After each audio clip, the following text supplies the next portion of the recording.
नमस्कार, आप देख रहे हैं के न्यूज़ की खास पेशकश। और इस खास पेशकश में हम बात करेंगे मैनपुरी की। मैनपुरी की जंग हुई है दिलचस्प, इसी पर हम चर्चा करेंगे, इसी पर हम बात करेंगे और इसी पर आपको रिपोर्ट भी दिखाएंगे। जहां एक और मैनपुरी चुनाव में बीजेपी ने ताकत झोंक कर सपा के गढ़ में सेंधमारी तेज कर दी है, तो वहीं मुलायम सिंह यादव का पूरा परिवार अपनी विरासत को बचाने में लगा हुआ है। जहां एक और शिवपाल यादव अपनी बहू डिंपल यादव के लिए घर घर वोट मांगते नजर आ रहे हैं, तो वहीं सपा प्रमुख अखिलेश यादव भी ताबड़तोड़ प्रचार में लगे हैं और जीत से आश्वस्त दिखाई दे रहे हैं। अब कहा जा सकता है कि मैनपुरी का चुनाव सपा के लिए इतना आसान नहीं है जितना कि वो समझ रही है। समाजवादी पार्टी का कुनबा भले ही एक होकर चुनाव में जुटा हो, लेकिन बीजेपी भी इस बार सपा के गढ़ को भेद कर नई इबारत लिखने के लिए एड़ी चोटी का जोर लगाए है। बीजेपी ने दोनों डिप्टी सीएम समेत दिग्गज नेताओं को सपा के गढ़ में सेंधमारी कर जीतने के लिए मैदान में उतारा है। तो वहीं सूबे के मुखिया योगी आदित्यनाथ का सोमवार का मैनपुरी दौरा बीजेपी के लिए नई ऊर्जा है। जीत हार कोई भी हो, लेकिन मैनपुरी का चुनाव वाकई दिलचस्प होता जा रहा है।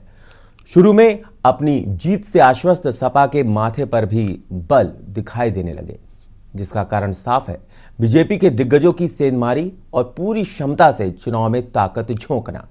मैनपुरी में प्रचार के दौरान हमारे पॉलिटिकल एडिटर शबी हैदर ने जनता से बातचीत कर चुनाव का रुख जाना। उत्तर प्रदेश में हो रहे उपचुनाव के नतीजे आने से पहले के न्यूज़ लगातार विधानसभा और लोकसभा में जा रहा है और जानने की कोशिश कर रहा है कि माहौल कैसा है, किसके पक्ष में हवा चल रही है और जो 5 दिसंबर को उत्तर प्रदेश में वोट डाले जाएंगे वो किस आधार पर डाले जाएंगे, मुद्दे क्या होंगे, बातें क्या होंगी और वक्तव्य क्या होंगे। निश्चित तौर पर आज के न्यूज़ मैनपुरी में है और मैनपुरी की जनता हमारे साथ है और जनता जनार्दन से हम जानने की कोशिश करेंगे कि आखिर 5 दिसंबर को होने क्या जा रहा है, किस तरीके का जनादेश उत्तर प्रदेश की जनता उपचुनाव के जरिए देगी। क्या इससे पहले जो उपचुनाव हुए थे आजमगढ़ में जिस तरीके के नतीजे आए थे, क्या उसी तरीके का नतीजा मैनपुरी देने वाली है, ये बड़ा सवाल है। क्योंकि मैनपुरी का लोकसभा का उपचुनाव बहुत ही रोचक हो चला है। मुलायम सिंह यादव के निधन के बाद यहाँ पर उपचुनाव हो रहा है और भारतीय जनता पार्टी ने समाजवादी पार्टी से आए रघुराज शाक्य को अपना उम्मीदवार बनाया है। निश्चित तौर पर बड़ा सवाल है, सर क्या रघुराज जी कुछ करते हुए दिखाई दे रहे हैं? भारतीय जनता पार्टी का कमल खिलेगा यहाँ पर? खिलेगा, जरूर खिलेगा। कमल खिलेगा निश्चित तौर से। क्यों खिलेगा? विकास कार्य किए हैं इन्होंने। भारतीय जनता पार्टी से खुश हैं हम लोग जी, हम लोगों को आराम है। मुलायम सिंह यादव की कोई जो सहानुभूति का बताया जा रहा है कि वो होना चाहिए, उस तरीके की कुछ सहानुभूति देखने को मिल रही है समाजवादी पार्टी के लिए? वो अखिलेश में नहीं है। वो ऐसा है सर कि जो काम हो रहा है बीजेपी कर रही है, सारी चीज बीजेपी, गुंडागर्दी सारी चीज खत्म है और सपा वालों ने धरती धर के इंसान को जीने नहीं दिया। बिल्कुल। आपको क्या लगता है जो भाई साहब बात कह रहे हैं सही कह रहे हैं? ऐसा है सर, बीजेपी सरकार तो कार्य सही कर रही है, लेकिन बेरोजगारी इतनी हो गई है यहाँ मैनपुरी के अंदर, उसकी कोई सीमा नहीं। नया जवान बच्चा जो है हाई स्कूल इंटर कर चुका है, बेरोजगार हो गया सर। उत्तर प्रदेश में 30 लाख कम से कम जो है हाई स्कूल करता है, 35-40 लाख इंटर करता है। ये बच्चा कहाँ जाएगा? 5 लाख भर्ती हर साल नहीं होती है, ये बेरोजगारी कहाँ जाएगी? इसका सर गुंडागर्दी वर्सेस बेरोजगारी, क्या लगता है सर आपको? देखिए, गुंडागर्दी तो ख़त्म हो गई। पिछले जो 6-7 सालों में योगी जी की सरकार में जो फील गुड कर रहा है आम आदमी, वो पहले नहीं कर रहा था। और बेरोज़गारी की बात यह है कि भाई साहब के पास डेटा नहीं है पूरा। 2017 से पहले हाई स्कूल और इंटर का रिजल्ट क्या रहता था और 2017 के बाद क्या रह रहा है। आप इनके वक्तव्य से सहमत नहीं? मैं बिल्कुल सहमत नहीं हूँ। जो सक्षम है और जो डिजर्व करता है वो नौकरी पा रहा है, और सक्षम है वो डिजर्व है वो नौकरी पा रहा है बिना पैसे के। भ्रष्टाचार कम हुआ है, क्या आप मानते हैं इस बात को? जी, और सरकार भी अच्छी चल रही है, भ्रष्टाचार भी नहीं, पुलिस भी अच्छा काम कर रही है। बस यही है कि मैं ओवररेज हो रहा हूँ, मेरे जैसे साथी काफ़ी हैं, बस वो ओवररेज और नौकरी निकालेंगे तो और मतदान करेंगे, बढ़ के करेंगे, एक भी नहीं नजर आएगा। बस यही है, हमें भर्ती निकालें। बीजेपी जीतेगी मैनपुरी विधानसभा भाव के बिना जातिवादी के सभी को जो है बराबर, सबका साथ सबका विश्वास सबका विकास, ये भावना से। और ये राम मंदिर और 370 जो है ये सोचते भी नहीं थे नेता जो है, कितना बड़ा काम किया देश हित में। जो काम कर रही है भारतीय जनता पार्टी है और ये सिर्फ अपने परिवार के बारे में सोचते हैं, बाकी किसी के बारे में सोचना ही नहीं है। बीजेपी जीतेगी। अगर सोचते डिम्पल के अलावा अगर आलोक साहब को प्रत्याशी बना दे तब भी यहाँ से इतनी जो मेहनत करनी पड़ती वो नहीं करनी पड़ती, लेकिन सिर्फ जितना भी सोचना है अपने परिवार के लिए सोचते हैं, उसी वजह से ये घर घर घूम रहे हैं। और भारतीय जनता पार्टी ना किसी जात के ऊपर, उन्होंने रघुराज सिंह साहब को प्रत्याशी बनाया है, उनको जमीन पे उतरना पड़ा इसी वजह से, और इन्होंने आलोक साहब को बना दिया। बीजेपी जीतेगी मैनपुरी से, जिला मैनपुरी से बीजेपी जीतेगी। रविराज साहब होंगे सांसद यहाँ से जो है बीजेपी गाँव जीतेगी। विधानसभा जो बढ़िया जो पढ़ लिख रहा है वो तो नौकरी पा ही रहा है। जो खुरपिया घास खोदने वालों को थोड़ी नौकरी मिल जाएगी। जो मेहनत करेगा, जो पढ़ेगा लिखेगा वो तो नौकरी करेगा। डिम्पल यादव ने जहाँ तक चुनाव लड़ा है, चाहे वो आप फिरोजाबाद देख लीजिए, कहीं भी देख लीजिए, उपचुनाव में जहाँ जहाँ डिम्पल यादव उतरी हैं वहाँ उन्हें हार का सामना ही करना पड़ा है। और अखिलेश यादव ने अभी एक ट्वीट किया था कि ये माननीय नेताजी की वो एक धरोहर है, तो मैं माननीय अखिलेश यादव जी से कहना चाहता हूँ ये अपने दिमाग से निकाल दीजिए, क्योंकि इस बार मैनपुरी की जनता ने ठान लिया है माननीय रघुराज सिंह साक्य जी को भारी मतों से विजय बनाना है। और जनता क्योंकि अब बहकावे में बिल्कुल नहीं आएगी।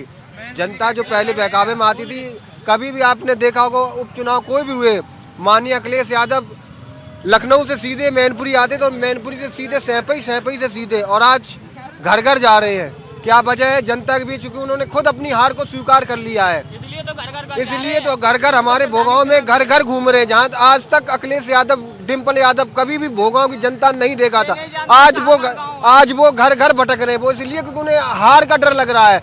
हम पूरे, क्योंकि मैं युवा मोर्चा से जिला सह कार्यालय प्रभारी हूँ, और जहाँ तक मैं देख रहा हूँ कहीं भी सपा की कोई भी गाड़ी नहीं दिख रही है। इस बार सपा की भी कार्यकर्ताओं ने ये मान लिया है कि इस बार 2022 में उपचुनाव में रघुराज सिंह साक्य ही विजय होंगे।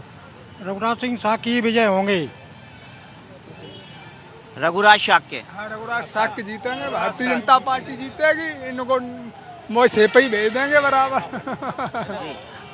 मुलायम सिंह यादव की याद आ रही है कुछ? ना, वो सही नेता थे, धरती जुड़े हुए थे नेता थे, उनका सम्मान पार्टी ने, भारतीय जनता पार्टी ने भी रखा, हम लोग भी रखे उनका, लेकिन इस बार नहीं, मौका नहीं निकलने देंगे। सपा बोलती है कि मेरा गढ़ है यहाँ, सपा बोलती है मेरा गढ़ है यहाँ, यहाँ सपा का गढ़ नहीं है, बीजेपी का गढ़ है। ये गढ़ वाली बात तो ढील दे कि गढ़ है, गढ़ किसी का नहीं होता है। अब बीजेपी ने हमेशा गढ़ ढाए है, चाहे जहाँ देख लीजिए आप, कोई निरहुआ देख लीजिए गढ़ ढाया कि नहीं ढाया, तो बीजेपी तो हमेशा गढ़ ढाती है और ढा देगी, इस बार भी ढाएगी गढ़ है। ये साफ तौर पर जो है यहाँ पर लोगों का कहना है कि भारतीय जनता पार्टी ने गढ़ ढाए हैं, और इस बार जिस तरीके से निरहुआ ने आजमगढ़ को जीता है, उसी तरीके से रघुराज शाक्य मैनपुरी को जीतकर इतिहास रचेंगे। अब बहुत ज़्यादा दिनों की बात नहीं है, 5 दिसंबर को वोट डाले जाएंगे और उसके बाद नतीजे घोषित हो जाएंगे। और देखने वाली बात यही होगी, क्या मैनपुरी जीतकर अखिलेश यादव उत्तर प्रदेश की राजनीति में एक बार फिर से अपनी जो है वो धमाकेदार एंट्री करेंगे, या फिर भारतीय जनता पार्टी समाजवादी पार्टी के सबसे मजबूत किले को, सबसे मजबूत दुर्ग को ढा देगी। मैनपुरी के रामलीला ग्राउंड से कैमरा पर्सन राहुल के साथ के न्यूज़ के लिए शबी हैदर। यादव के निधन के बाद मैनपुरी में उपचुनाव का बिगुल बज चुका है। भारतीय जनता पार्टी और समाजवादी पार्टी के बीच निर्णायक मुकाबला देखा जा रहा है, या निर्णायक मुकाबला होने की बात कही जा रही है। मैनपुरी समाजवादी पार्टी का गढ़ रहा है, और यहाँ पर हमेशा से मुलायम सिंह यादव चुनाव जीते हैं, समाजवादी पार्टी का प्रत्याशी चुनाव जीता है। यानी कि कह सकते हैं कि अभी तक यहाँ पर भारतीय जनता पार्टी का कमल नहीं खिला है। लेकिन नेताजी के निधन के बाद कहा यह जा रहा है, बताया ये जा रहा है कि मैनपुरी उपचुनाव में भारतीय जनता पार्टी ये जो सीट है इसको जीतने की पूरी कोशिशें कर रही है, और वो चुनाव जीत लेगी। क्या ऐसा होगा? क्या ऐसा संभव है? निश्चित तौर पर इसी बात को पता लगाने के लिए हम इस वक्त मैनपुरी की किशनी विधानसभा सीट पर हैं, जहां समाजवादी पार्टी के जो समर्थक हैं, या समाजवादी पार्टी द्वारा एक पब्लिक गैदरिंग मीटिंग है, और इस मीटिंग में बहुत सारे लोग हैं, और हम जहां जानने की कोशिश करेंगे कि आखिर ऐसा कौन सा पासा भारतीय जनता पार्टी ने फेंका है जो ये कहा जा रहा है कि भारतीय जनता पार्टी इस सीट पर मजबूती से चुनाव लड़ रही है। डिम्पल यादव भी चुनाव मैदान में है, और हम शुरुआत करते हैं, चूँकि महिला है डिम्पल यादव, महिला से बात करते हैं। आपको क्या लगता है समाजवादी पार्टी की यहाँ पर क्या स्थिति है? देखिए, ये मैनपुरी में समाजवादी का ही ये गढ़ है, यहाँ कोई राज्य नहीं कर सकता है। यहाँ आदरणीय नेताजी हमेशा हैं और रहेंगे हमेशा। यहाँ बात रही भाजपा की, तो भाजपा वाले तो आप जानते हैं कितने बेईमान हराम हैं, उनके लिए हम क्या कहें। उन्होंने जब कुछ नहीं उन्हें दिखाई दिया तो उन्होंने एक शाक्य को लाके खड़ा कर दिया, वो भी इसी समाजवादी से बन के गए हुए हैं। रघुराज साक्य जी जो आए हैं, जब उन्हें कोई मकसद दिखाई नहीं दिया, कोई मुद्दा नहीं मिला, तो उन्होंने साक्य जी को लाके खड़ा कर दिया सिर्फ गुमराह करने के लिए। ओनली समाज जो शाक्य लोग हैं तो उनको केवल गुमराह करने के लिए, वो जानते हैं अगर ऐसा नहीं करेंगे तो हम यहाँ कुछ कर नहीं पाएंगे, उनकी दाल तो गलती नहीं है, तो वो इस तरह के वो अपना काम करते रहते हैं, लेकिन हम लोग डरने वाले नहीं हैं। जी कह रहे हैं कि शाक्य को खड़ा कर दिया, घर का बेदी लंका जाए। इससे कोई फर्क नहीं पड़ता है, जनता अच्छे से जानती है कौन हमारा हितैषी है कौन नहीं है, और शाक्य के आने ना आने से कुछ नहीं होता है। ये शाक्य वही है जो हमारी समाजवादी पार्टी नर्सरी से ही पले बड़े हुए हैं और यहीं का सब नमक खाया है और हम उनके भाभी के खिलाफ लड़ रहे हैं। ये कभी नहीं जीतने वाले, जनता अच्छे से भाजपा पार्टी को जानती है और वोट समाजवादी पार्टी को देगी और बहुत अच्छी जीत होगी। बिल्कुल, देखिए मुलायम सिंह यादव का ये क्षेत्र रहा है और ये बीहड़ का क्षेत्र कहा जाता था। यहाँ पर सड़कें हैं, स्कूल हैं और स्वास्थ्य की सेवाएं हैं, स्वच्छ पेयजल है। क्या लगता है आपको, ये समाजवादी पार्टी इस बार अखिलेश यादव जी क्या कुछ फंस गए हैं यहाँ पर अपने गृह जनपद में? मैनपुरी जनपद में समाजवादी पार्टी की आंधी ही नहीं तूफान चल रही है। नेताजी की श्रद्धांजलि देने के लिए मैनपुरी लोकसभा की एक एक मतदाता झूठ बोलने वालों का जवाब दे करके यहाँ पर नेताजी के स्मृति में याद करते हुए एक एक वोट समाजवादी पार्टी को देकर पूरे भारत में इतिहास बनाना चाहते हैं। ये संकल्प समाजवादियों की हुई है, यहाँ की जनता की। जी क्या सही कह रहे हैं ये? बिल्कुल सही कह रहे हैं। और मैं तो यहाँ, क्योंकि मैं बाराबंकी से आया हूँ और मैं देख रहा हूँ कि यहाँ पे जो उत्साह दिखाई पड़ रहा है जनता में, क्योंकि ये सभी लोग आदरणीय नेताजी के अनुयायी हैं, शिष्य हैं, कोई उनका रिश्तेदार है, कोई कहीं न कहीं कोई भी इसमें व्यक्ति होगा, सबने नेताजी का आशीर्वाद किसी न किसी रूप में प्राप्त किया होगा। क्योंकि मैनपुरी जनपद आदरणीय नेताजी के बिल्कुल ये सबको पता है, ये सबको पता है कि मैनपुरी जनपद मुलायम सिंह यादव की कर्म भूमि है, जन्म भूमि है, संघर्ष भूमि है। आपको क्या लगता है सर, निधन के बाद, नेताजी के निधन के बाद जो सहानुभूति मिलनी चाहिए वो मिल रही है अखिलेश यादव को? बिल्कुल मिलेगी। जब भी चुनाव हुए आदरणीय नेताजी यहाँ शुरू से एमपी रहे और यहाँ की जनता ने बहुत हर बार उनको भारी बहुमत से जिताया। अब की बार हम लोगों के बीच में माननीय नेताजी नहीं हैं, इसलिए यहाँ की जनता अपना मन बना चुकी है, आंधी चल रही है और जब तक चुनाव होगा तब तक ये तूफान में तब्दील हो जाएगी। बिल्कुल आंधी चल रही है और महिलाओं से बात हो गई, युवाओं से बात हो गई, कुछ बुजुर्गों से बात कर ली जाए। दादा, आप यहाँ पर बैठे हैं, अखिलेश यादव को सुनने का इंतजार कर रहे हैं, आपको क्या लगता है इस बार डिम्पल यादव चुनाव जीतेंगी या भारतीय जनता पार्टी की? डिम्पल जी हाँ जीतेंगी। क्यों? है क्यों? यहाँ के किसान भाई और सब रोजगार हैं, ये सब दुखी हैं जी उनसे, सिवाय ये झूठी बात के अलावा और कुछ नहीं कहा। डीजल बढ़ी हो, सिंचाई नहीं करे वो, और रुपया देना कहीं तो खाते खुलवा के मार डालो, खाते में कोई पैसा नहीं आओ, और पेंशन लला आज दिन तक नहीं बनी। हाँ जी, हमारे तो तन मन से सब डिम्पल के साथ में। बिजली का बिल इतना बढ़ा दिया है, हम लोग बिजली नहीं आती है 7-7 दिन तक और 200 रुपये बिल महीने कर दिया।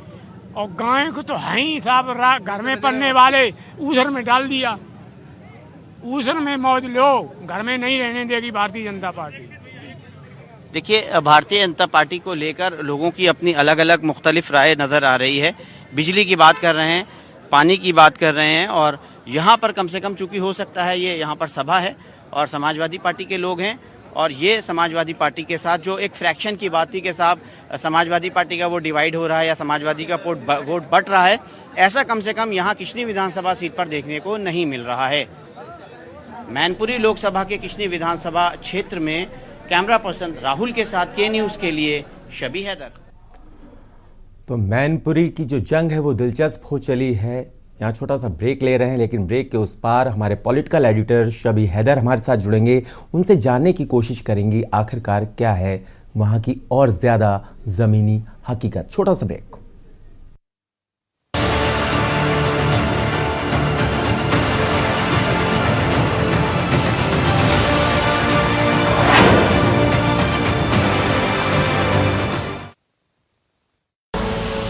आप देख रहे हैं के न्यूज, खबरों का सारथी। देखें कौन नया खिलाड़ी आया है, समझा देते हैं, प्यार से समझाएंगे। ये तो अपनी जुबान है। जुबान एक हो तो दिल भी एक होने चाहिए। विमल, बोलो जुबान केसरी।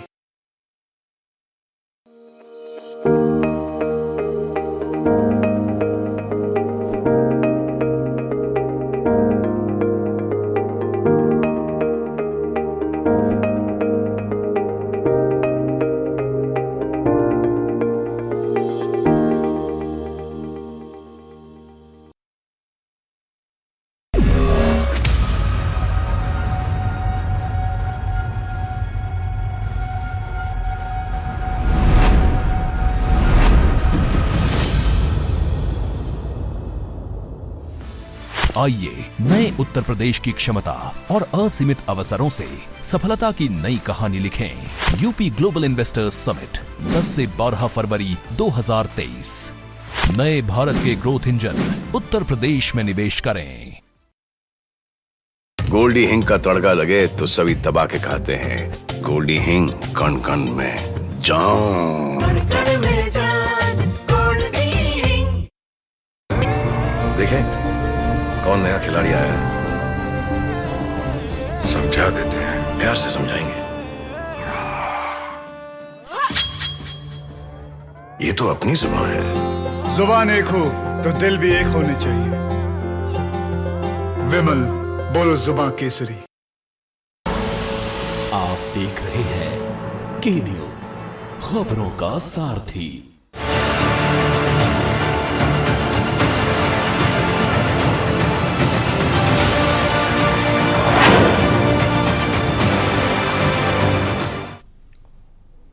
तो मैनपुरी की जो जंग है दिलचस्प हो चली है और हमारे साथ इस वक्त पॉलिटिकल एडिटर शबी हैदर जुड़ चुके हैं। सीधे उनका रुख कर लेते हैं, उनसे जानने की कोशिश करते हैं कि आखिरकार इस वक्त वहाँ की क्या स्थिति है, लोगों का क्या कुछ कहना है। वहाँ पर जा कर के उन्होंने लोगों से बात की है, कुछ कह रहे हैं वो बीजेपी को वोट देंगे, कुछ कह रहे हैं वो सपा को जिताएंगे। ऐसे में क्या कुछ स्थिति, सीधा रुख कर लेते हैं शबी हैदर जी का। शबी हैदर जी, आपका स्वागत है। सबसे पहले तो मैं ये जानना चाहूँगा शबी हैदर जी कि जिस तरीके से वहां पर आप पहुंचे, आपने वहां पर अखिलेश यादव से बात की, केशव प्रसाद मौर्य से बात की,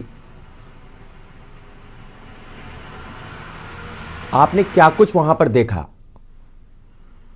लोगों से जब बात की, लोगों के मन में क्या है? बिल्कुल जी शबी, आपको आवाज मिल रही है? जी हाँ, मैं आपको बताना चाहूंगा। हाँ, मैं आपको सुन पा रहा हूं। आपको मेरी आवाज आ रही है? जी बिल्कुल जी आ रही। मैं यहाँ पर बताऊंगा आपको कि लगभग आज मैंने पूरी मैनपुरी लोकसभा सीट को जो है विजिट कर लिया है, देख लिया है, समझने की कोशिश की है, मुद्दों को समझा है। मैनपुरी लोकसभा सीट पर 2 अगर और 1 मगर काम करता हुआ मुझे दिखाई दे रहा है। निश्चित तौर पर अगर मैनपुरी लोकसभा सीट से जो पहला अगर है वो अगर शिवपाल यादव हैं। अगर शिवपाल यादव ने पूरी तरीके से जो है वो समाजवादी पार्टी को सपोर्ट ना किया होता तो निश्चित तौर पर समाजवादी पार्टी की सीट यहाँ पर फंसी दिखाई देती।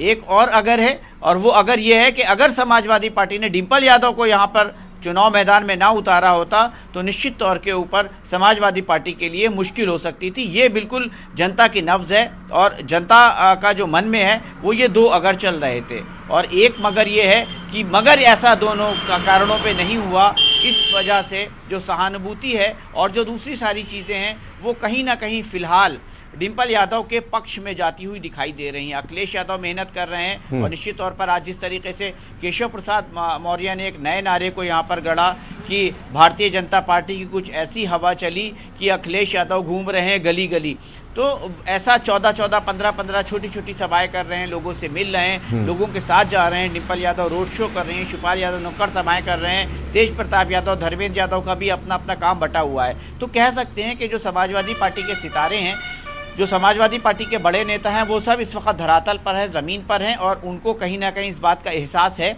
कि भारतीय जनता पार्टी की तरफ से जो चुनौती है वो एक मजबूत चुनौती दी जा चुकी है समाजवादी पार्टी के लिए। उस चुनौती को समझना ये होगा कि देखिए, मुलायम सिंह यादव का राजनीति में उदय के बाद मैनपुरी लोकसभा सीट हमेशा से भारतीय जनता पार्टी या किसी भी दूसरे सियासी दल के लिए अंगूर खट्टे साबित हुई है। यहाँ पर कमल नहीं खिला है, यहाँ पर किसी दूसरे सियासी दल की दाल नहीं गली है। निधन के बाद ये पहला ऐसा मौका है जब भारतीय जनता पार्टी यहाँ पर पूरी तरीके से कमल को खिलाने के लिए उसने रणनीति बनाई है, कोशिशें कर रहे हैं, मेहनत कर रहे हैं। भारतीय जनता पार्टी का नाम मैं यहाँ पर इसलिए लूंगा क्योंकि जो कांग्रेस और बहुजन समाज पार्टी या उत्तर प्रदेश में जो दूसरे सियासी दल हैं वो यहाँ पर चुनाव में नहीं है। मेन लड़ाई, हालांकि ओम प्रकाश राजभर ने एक प्रत्याशी जो है वो मैदान में उतारने की बात कही है, लेकिन वो कहाँ पर है वो दिख नहीं रहा है। मेन लड़ाई समाजवादी पार्टी और भारतीय जनता पार्टी के बीच में है। भारतीय जनता पार्टी यहाँ पर कुछ पकाने की कोशिशें कर रही है, और जिस सीरियस तौर के ऊपर और एक बहुत सदी हुई रणनीति के तौर पर जो मैंने देखा, जिस तरीके से प्रचार देखा, जिस तरीके से लोगों को काम देखा, गैर यादव जो वोट हैं उनको फोकस करते हुए भारतीय जनता पार्टी अपना पूरा चुनावी ताना बाना जो है वो बुन रही है, उसको आगे लेकर जा रही है। कल मुख्यमंत्री योगी आदित्यनाथ की यहाँ पर एक बड़ी सभा है, और उस सभा के बाद उम्मीद है कि भारतीय जनता पार्टी एक बिल्कुल नेक टू नेक फाइट में जो है वो आएगी और मुस्तैदी से चुनाव लड़ेगी। जो शबी हैदर, वहां पर लगभग 35% जो है वो यादव वोटर्स हैं। अगर बात करें तो 65% जो है जिन पर पूरी तरीके से कॉन्सेंट्रेट कर रही है बीजेपी।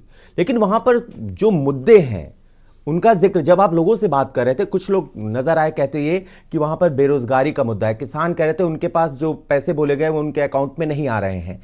जब आप वहां पर सपा के लोग बैठे हुए थे, जब आप वहां पहुंचे बुजुर्गों के पास, तो ऐसी स्थिति में जो बेसिक मुद्दे हैं, जो मूलभूत सुविधाएं हैं, जो मूल मुद्दे हैं, क्या वो सामने आएंगे? क्योंकि मुलायम सिंह यादव को सभी चाहते थे, उनको धरती पुत्र भी कहा वहां के लोगों ने, लेकिन अब मुलायम सिंह यादव के ना रहने पे समाजवादी कुनबा जो है पूरी तरीके से उतर आया है।